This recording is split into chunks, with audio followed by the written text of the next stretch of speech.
अब हम modes of reproduction की बात करेंगे कि कितने तरीके के रिप्रोडक्शन है। ब्रॉडली 2 ही तरीके हैं रिप्रोड्यूस करने के। सारे जितने भी वर्ल्ड में जितने भी ऑर्गेनिज्म है वो बेसिकली 2 तरीकों से रिप्रोड्यूस करते हैं, asexual reproduction and sexual reproduction. 2 तरीके हैं, asexual reproduction and sexual reproduction. तो 1 बाय 1 हम इन सब की बात करेंगे।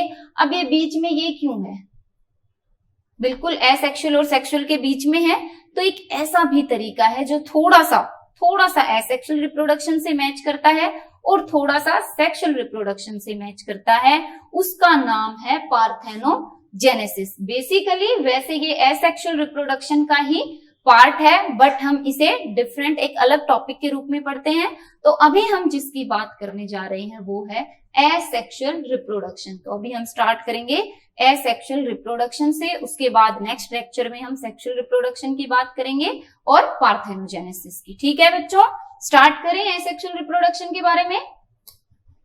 एसेक्सुअल रिप्रोडक्शन स्टार्ट करने से पहले मैं कुछ टर्म्स आपको बताती हूँ जो आप करेंगे तो आपके लिए एसेक्सुअल रिप्रोडक्शन को समझना इजी हो जाएगा। एसेक्सुअल रिप्रोडक्शन से पहले है ये, हम एसेक्सुअल रिप्रोडक्शन पढ़ के भी कर सकते हैं, लेकिन मैं आपको पहले बताऊंगी कि ये टर्म्स क्या हैं, क्यों जरूरी हैं। एसेक्सुअल रिप्रोडक्शन में ये उसके डिफरेंट नाम हैं। एसेक्सुअल रिप्रोडक्शन उसको हम एगेमोजेनेसिस भी कहते हैं, सोमेटोजेनिक रिप्रोडक्शन भी कहते हैं, एपोमिक्सिस भी कहते हैं, और उसमें एक इंपॉर्टेंट टर्म है क्लोन। क्लोन की हम बात करेंगे। उसके बाद साइटोकाइनेसिस और कार्योकाइनेसिस, इन टर्म्स को मैं आगे यूज करूंगी, इसीलिए मैं आपको यहाँ पर एक्सप्लेन कर रही हूं ताकि आपके माइंड में क्लियर हो कि ये टर्म्स हैं क्या। एगेमोजेनेसिस, पहले एगेमोजेनेसिस को समझिए। एगेमोजेनेसिस विदाउट, ए का मतलब है विदाउट, गैमो यहां पर है गैमेट्स।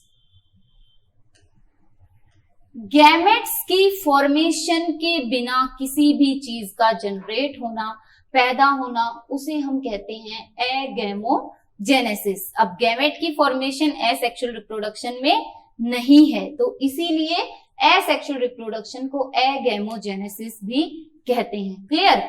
सोमेटोजेनिक रिप्रोडक्शन, सोमेटोजेनिक रिप्रोडक्शन इसलिए क्योंकि only and only somatic cells are involve. जो सेक्स सेल्स हैं, जर्म सेल्स हैं, उनका इसमें कोई रोल नहीं है, इसीलिए इसे हम कहते हैं सोमेटोजेनिक रिप्रोडक्शन।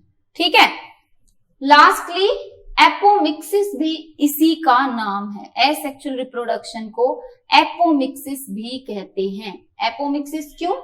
क्योंकि एपो यहां पर है विदाउट, और मिक्सिस का मतलब है simply mixing, without plus mixing.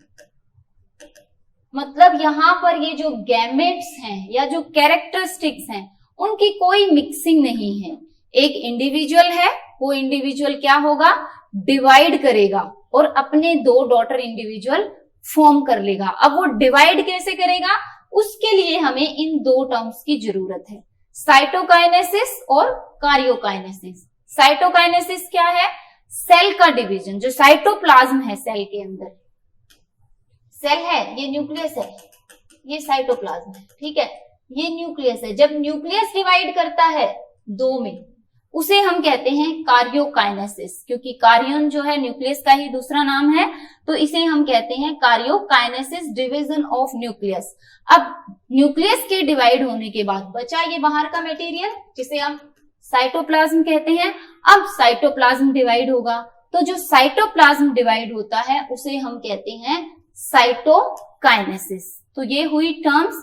इसके बाद हम डिटेल में करेंगे कि एसेक्सुअल रिप्रोडक्शन क्या चीज है, किस तरह से वो होता है। तो एसेक्सुअल रिप्रोडक्शन में फर्स्ट पॉइंट है यूनिपेरेंटल। क्या है फर्स्ट पॉइंट? यूनिपेरेंटल मतलब इसमें सिंगल पेरेंट इन्वॉल्व है। Asexual reproduction involve single parent, सिर्फ एक पेरेंट, यूनिपेरेंटल है ये, एक इंडिविजुअल होगा इस तरह से, ठीक है। अब वो इंडिविजुअल दो पार्ट में टूट करके डिवाइड हो जाएगा, सिंपल। एक इंडिविजुअल होगा, वो ही इंडिविजुअल क्या करेगा, डिफरेंट तरीके से अपने आप को रिप्रोड्यूस करेगा। अब वो रिप्रोडक्शन के तरीके जो हैं वो वेरी करते हैं, तो इसीलिए एसेक्सुअल रिप्रोडक्शन क्या है, यूनिपेरेंटल है। Formation of new individual from the cell of a single parent. फिर से वही बात आ गई, ये एसेक्सुअल रिप्रोडक्शन की डेफिनेशन है। ये रिप्रोडक्शन की एक ऐसी फॉर्म है जिसमें जो इंडिविजुअल है, जो ऑर्गेनिज्म है, वो डिवाइड करता है दो डॉटर इंडिविजुअल्स में। तो जो डिवाइड होता है उसे हम कहते हैं पेरेंट। क्लियर है, यहां पर वर्ड देखिए, जो भी ऑर्गेनिज्म डिवाइड हो रहा है उसे हमने नाम दिया पेरेंट का। इसी तरह से जो फॉर्म हुए, फाइनली जो इंडिविजुअल बने, उन इंडिविजुअल्स को हम कहते हैं डॉटर इंडिविजुअल्स। Daughter individuals. तो एक यहां पर देख रहे हैं आप, ये सिंगल ऑर्गेनिज्म है, कोई भी एग्जांपल ले लीजिए, सपोज अमीबा है, हाइड्रा है, तरीका वेरी करेगा, लेकिन होगा क्या कि एक ऑर्गेनिज्म दो पार्ट में डिवाइड हो जाएगा, अपने आप को दो टुकड़ों में बांट देगा और वो डिवीजन से दो डॉटर न्यूक्लियाई बना लेगा, ठीक है। गैमेट्स का इन्वॉल्वमेंट हो भी सकता है और नहीं भी हो सकता, but most of the time gamete का जो इन्वॉल्वमेंट है नहीं होता है, इसीलिए हमने उसे नाम दिया था एगैमोजेनेसिस। अब क्लोन, रिमेंबर प्रीवियस स्लाइड में हमने क्लोन की बात की थी, अब हम वहीं पर ये बात कर रहे हैं यहाँ पर कि ऑफस्प्रिंग जो प्रोड्यूस हुए वो अपने पेरेंट्स की आइडेंटिकल कॉपीज थे, बिल्कुल सेम, जेनेटिकली, मॉर्फोलॉजिकली, स्ट्रक्चरली वो अपने जो पेरेंट है उसकी बिल्कुल एग्जैक्ट कार्बन कॉपी है। और ऐसी कार्बन कॉपी जिसको जो अपने पेरेंट के बिल्कुल सिमिलर है उसे हम कहते हैं clone. Clone, carbon copy of their parent. तो एसेक्सुअल रिप्रोडक्शन के जो ऑर्गेनिजम्स होंगे उनको हम कहते हैं क्लोन, जिनमें जेनेटिक आइडेंटिफिकेशन भी सेम होती है अपने पेरेंट की तरह, और जो मॉर्फोलॉजी है वो भी सेम होती है और स्ट्रक्चर भी सेम होता है। तो ये सारी कैरेक्टरिस्टिक हैं एसेक्सुअल रिप्रोडक्शन की। एसेक्सुअल रिप्रोडक्शन में आगे हम बात करेंगे कुछ और इसके जो बेसिक फीचर्स हैं उनके बारे में। एसेक्सुअल रिप्रोडक्शन दोनों में ही होता है, सिंगल सेलुलर ऑर्गेनिजम्स में भी और मल्टी सेलुलर ऑर्गेनिजम्स में भी, ठीक है। अब पेरेंट इंडिविजुअल जो है वो डॉटर इंडिविजुअल्स कैसे बनाएगा, वो हम इसके टाइप्स में करेंगे कि किस तरह से वो एक बड फॉर्मेशन हो सकती है, वो एक सिंपल स्प्लिट हो सकता है, वो एक फ्रेगमेंट फॉर्मेशन भी हो सकती है। तो पेरेंट इंडिविजुअल जो है वो इन डिफरेंट तरीकों से नए इंडिविजुअल में कन्वर्ट होगा। जो एसेक्सुअल रिप्रोडक्शन है वो बहुत ही क्विक प्रोसेस है, मतलब जल्दी जल्दी होता है, ठीक है। उसके बाद इसमें वेरिएशंस नहीं है। क्यों नहीं है वेरिएशंस, अभी हमने पीछे स्लाइड में देखा कि जो एसेक्सुअल रिप्रोडक्शन है उसमें एक पेरेंट इंडिविजुअल दो डॉटर इंडिविजुअल्स में टूट जाता है, तो उसमें वेरिएशन कहां से आएगी, क्योंकि एक ही पेरेंट का इन्वॉल्वमेंट है, एक ही पेरेंट का इन्वॉल्वमेंट है, तो वो सेम उसी तरह की उसकी कार्बन कॉपी होंगे, उसके क्लोन बनेंगे, तो वेरिएशंस की कोई संभावना ही नहीं है। बट यहाँ पर भी कुछ एक्सेप्शन है, कुछ म्यूटेशंस हैं जिनकी वजह से वेरिएशंस आ सकती हैं। तो ये सारा था एसेक्सुअल रिप्रोडक्शन के बारे में। एसेक्सुअल रिप्रोडक्शन को क्विकली रिवाइज करते हैं।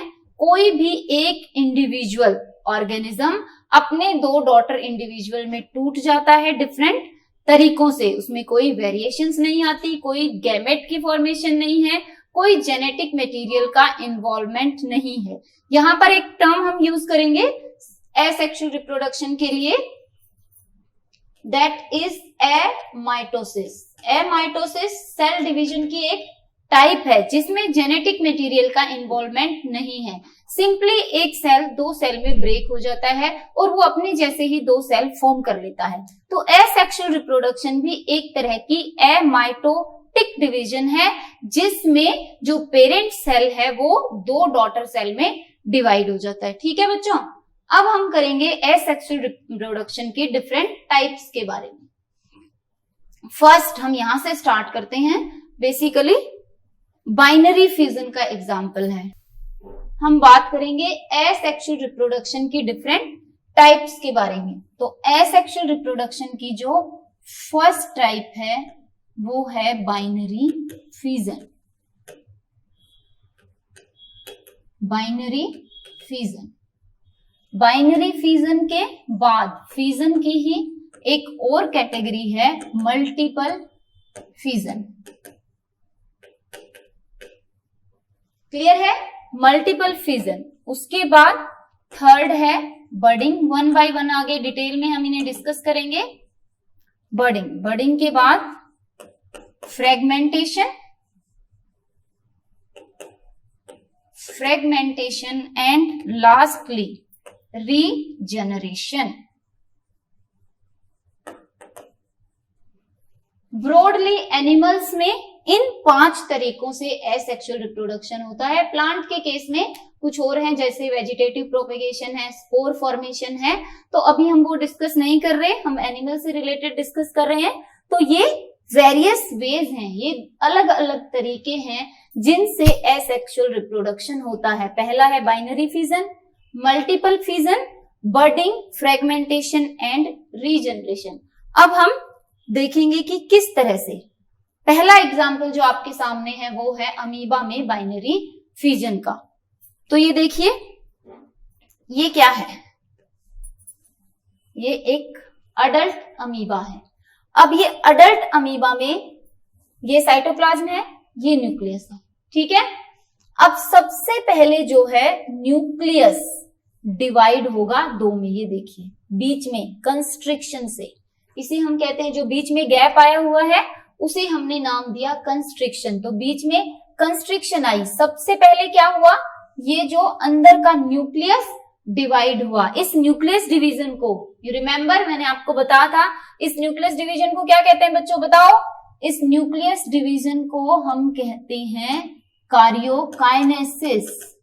तो सबसे पहले ये याद रखिए कि जो फिजन है उसके केस में पहले होगी karyokinesis, karyokinesis immediately followed by cytokinesis. उसके जस्ट बाद जो साइटोप्लाज्म है वो डिवाइड करेगा। तो सबसे पहले कार्योकाइनेसिस, उसके बाद होगी साइटोकाइनेसिस। साइटोकाइनेसिस होने के बाद अब आप देखिए कि ये जो न्यूक्लियस है ये डिवाइड हुआ और उसके बाद इसने अपने बाहर उसी तरह का साइटोप्लाज्म अपने साइज में ग्रो कर गया। और ये जो फॉर्म हुए 2 मीन्स जहां से स्टार्टिंग हुई, जिस ऑर्गेनिज्म से स्टार्टिंग हुई उस ऑर्गेनिज्म को हम कहते हैं पेरेंट। एंड जो फाइनल रिजल्ट हमारे पास आया उस रिजल्ट को हमने नाम दिया डॉटर, डॉटर इंडिविजुअल। तो what happens, a single parent, जो एक सिंगल पेरेंट था वो डिवाइड हो गया 2 डॉटर इंडिविजुअल में। किसी और का इन्वॉल्वमेंट है इसमें? किसी की हेल्प ली इसने? नहीं, कोई दूसरा इंडिविजुअल इसने इन्वॉल्व नहीं किया। और इसने दूसरा इंडिविजुअल इन्वॉल्व नहीं किया, इसीलिए ये इकलौता है, ये सिंगल मदर है, ये सिंगल पेरेंट है। और इसी से हुआ asexual reproduction, a type of fission. Fission होता है जिसमें, जैसे न्यूक्लियर फिजन होता है ना, उसमें न्यूक्लियस 1 से 2, 2 से 4 में टूटता है। तो इसी तरह से ये पेरेंट इंडिविजुअल, इसने अपने आप को स्टार्ट किया डिवाइड करना और फाइनली ये 2 में डिवाइड हो गया। अब आगे क्या होगा, फर्दर जब कभी भी डिवाइड होंगे तो ये डॉटर न्यूक्लियाई जो है वो पेरेंट बन जाएंगे और इससे फिर 2 इसी तरह से 2 डॉटर इंडिविजुअल की फॉर्मेशन होगी। Look at this. अब आप देखिए, क्या ये मरा? ये यहां से लेकर यहां तक भी यही था, यही मटेरियल था इन दोनों के अंदर भी। अब जब इससे 2 डॉटर न्यूक्लियस बनेंगे, जो डॉटर इंडिविजुअल बनेंगे 2, उनमें भी क्या होगा, यही मटेरियल होगा। मीन्स इनमें भी इसी पेरेंट वाला मैटर होगा। तो इसीलिए रिमेम्बर फर्स्ट स्लाइड, उसमें हमने कहा था कि जो सिंगल सेल्ड ऑर्गेनिजम्स हैं वो इमॉर्टल हैं, वो कभी नहीं मरते। तो लुक एट हियर, यहाँ पर आप देख रहे हैं कि वो मर रहा ही नहीं है, उसका मटेरियल ट्रांसफर हो रहा है। पहले यहां से यहां गया, अब इसमें इसका मैटर है। और जब इससे 2 बनेंगे या इससे 2 बनेंगे तो इनमें भी इसका होगा। तो सिमिलरली ये प्रोसेस गोज ऑन रहेगा। सिंगल सेल्ड ऑर्गेनिज्म मरते ही नहीं है क्योंकि वो खुद दो में टूट जाते हैं। तो ये है binary fission. Binary digit computer में होती है, रिमेंबर कौन कौन सी? 0 and 1 मीन्स 2, सिंपली दो का फिजन हुआ, मतलब कोई भी एक इंडिविजुअल दो में टूट गया, that is simply a binary fission. अब इससे अलावा फिजन की एक और टाइप है, दैट इज, क्लियर है बच्चों? आगे चले। बाइनरी फिजन अमीबा में बहुत कॉमन एग्जांपल है, बाकी और इंडिविजुअल्स में भी होता है। ओके, मल्टीपल फिजन पे चलने से पहले हम बाइनरी फिजन की कुछ टाइप्स करेंगे। बहुत सिंपल है, कोई बहुत ज्यादा टफ नहीं है। वर्ड्स जो हैं, वर्ड्स अपने आप में बता रहे हैं कि किस तरह का बाइनरी फिजन हो रहा है। Longitudinal, transverse and irregular.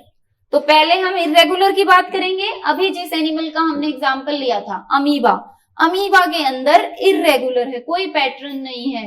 कैसे हो रहा है वो कि ट्रांसवर्सली कट रहा है या लॉन्गिट्यूडनली कट रहा है? नो वे, नो प्लेन। नो प्लेन होने की वजह से हम इसको एक दूसरा नाम भी देते हैं, that is a planar binary fission. Binary fission याद रखिए दो में बन रहा है, दो इंडिविजुअल बन रहे हैं, मतलब वो बाइनरी फिजन है, ठीक है। अब बाइनरी फिजन के फर्दर टाइप्स हैं कि आगे भी बाइनरी फिजन तो है भाई इस ऑर्गेनिज्म में, ठीक है, लेकिन बाइनरी फिजन भी वेरी कर रहा है, किस तरह का है। तो पहला हम सिंपल करेंगे, सिंपल से कॉम्प्लेक्स की तरफ जाएंगे कि इर्रेगुलर है, जैसे मर्जी आया कट गया, ऐसे कट गया, ऐसे कट गया, ऐसे कट गया, उसका मन जैसे किया वो कट गया, क्योंकि ये एक इर्रेगुलर है, ठीक है, इसकी भी कोई शेप नहीं है। तो इसको हमने नाम दिया irregular binary fission. No plane होने की वजह से दूसरा नाम एप्लैनर। जैसे आपको पता है इर्रेगुलर तो आपको बहुत अच्छे से पता है। अब क्वेश्चन अगर आ गया कि एप्लेनर बाइनरी फिजन किसमें होता है, तो यू विल बी कंफ्यूज्ड, आप कंफ्यूज हो जाएंगे। तो इसीलिए दूसरा नाम भी याद रखिए, एप्लेनर। कॉमन सेंस है कि किसी भी प्लेन में वो डिवाइड नहीं हो रहा है, दैट इज एप्लेनर बाइनरी फिजन, ठीक है। उसके बाद है transverse binary fission. Transverse binary fission में क्या होगा?